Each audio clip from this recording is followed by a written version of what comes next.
샬롬, 좋은 아침입니다. 2025년 11월 17일 매일 성경 순서에 따라서 학개서 1장 1절에서부터 15절까지 말씀을 함께 묵상하고 기도하는 시간을 가지도록 하겠습니다. 오늘 말씀의 주제는 다시 시작입니다. 오늘 1장에 있는 내용들을 좀 살펴보면 선지자 학개는 성전 재건이 16년간 중단되었던 이 영적 침체기 다리오 왕 2년 6째 달에 등장하게 됩니다. 백성들은 이 성전 건축의 지연을 그 책임을 외부에 돌리면서 성전을 건축할 때가 성전을 건축할 시기가 아직 이르지 아니하였다라고 변명을 합니다. 그런데 하나님의 성전은 황폐한데 자신의 집만 판벽하게 치장한 이 잘못된 우선순위를 하나님께서는 강력하게 질타하십니다. 그 결과 열심히 수고해도 열매가 없는 경제적 궁핍을 경험하게 됩니다. 하나님의 징계였던 것이죠. 학개는 백성들에게 너희는 자기의 행위를 살필지니라 라고 명령하면서 즉시 성전을 건축하는 것 다시 재개하라고 촉구합니다. 이 말씀을 들은 지도자와 백성들이 학개 선지자의 말씀에 순종하여 하나님 말씀에 순종하여 건축을 시작하게 됩니다. 하나님께서는 그들이 순종한 것에 대한 응답으로 내가 너희와 함께 하노라 라고 하는 언약적인 임재를 약속하십니다. 이제 우리 한 절 한 절 말씀을 살펴보면서 학개서에 담겨있는 진의를 함께 나눠보도록 하겠습니다. 먼저 1절과 2절을 보게 되면 이 예언의 시점과 백성들이 변명을 하게 되는 모습들이 나오게 됩니다. 선지자 학개가 다리오 왕 제2년 6째 달 곧 엘룰월 초하루에 등장하게 됩니다. 성전 기초가 놓인 지 16년이 지난 영적 침체기였어요. 이 하나님의 말씀이 지도자였던 스룹바벨과 대제사장이었던 여호수아에게 임하게 됩니다.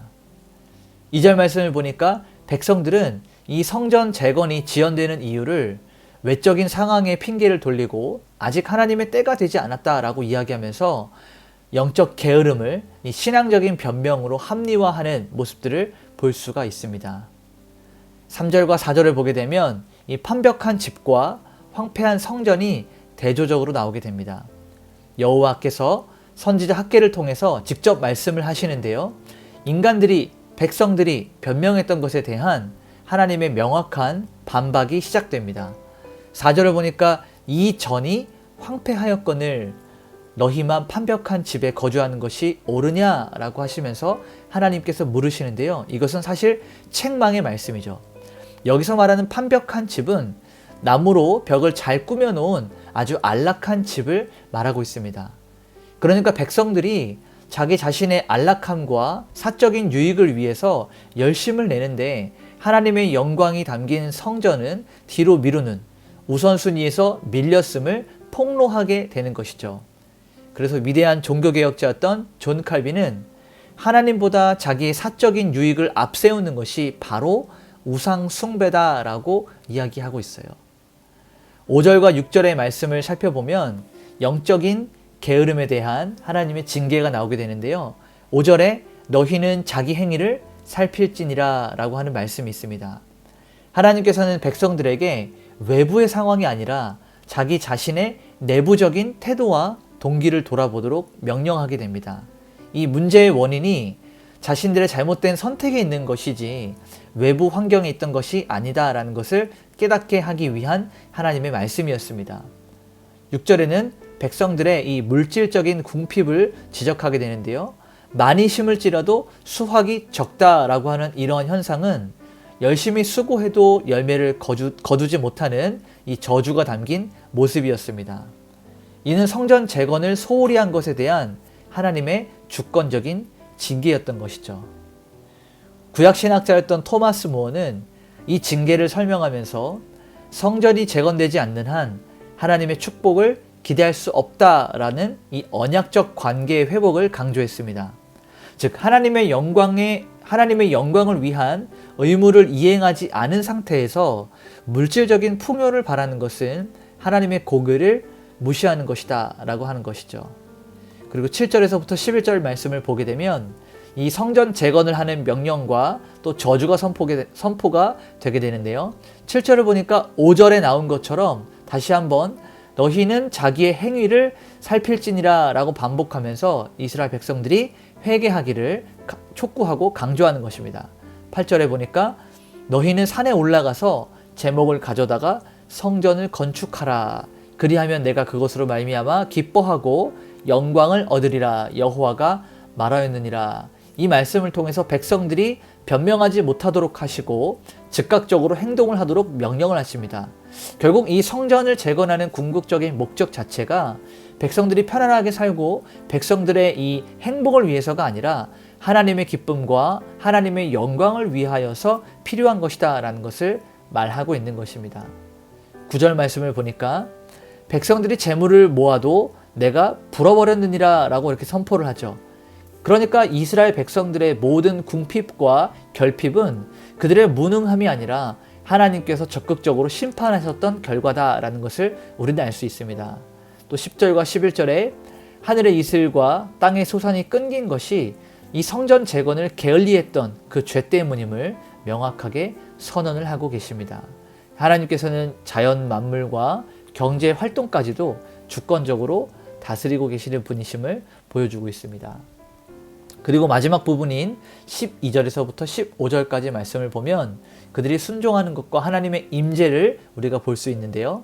12절에 지도자였던 스룹바벨과 대제사장이었던 여호수아 그리고 모든 백성이 하나님 여호와의 목소리를 들었다라고 표현이 되어 있습니다. 학개 선지자의 말에 순종하고 움직이는 부분이죠.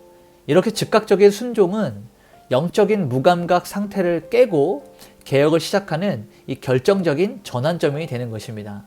13절에 순종에 대한 하나님의 응답은 내가 너희와 함께 하노라 라고 하시면서 언약적 임재의 약속을 다시 한번 주시는 거예요. 그래서 성전 건축의 가장 큰 힘은 하나님의 임재였습니다. 그리고 마지막 14절과 15절을 보게 되면 하나님께서 지도자들과 백성들의 마음을 감동시켜서 역사하셨고 그 결과 그들이 순종하면서 건축을 시작하게 됩니다. 이는 인간의 순종하는 것 이전에 하나님의 주권적인 은혜와 성령의 역사가 먼저 선행될 때 이러한 일들을 할 수 있다라는 것을 우리는 볼 수 있는 것입니다.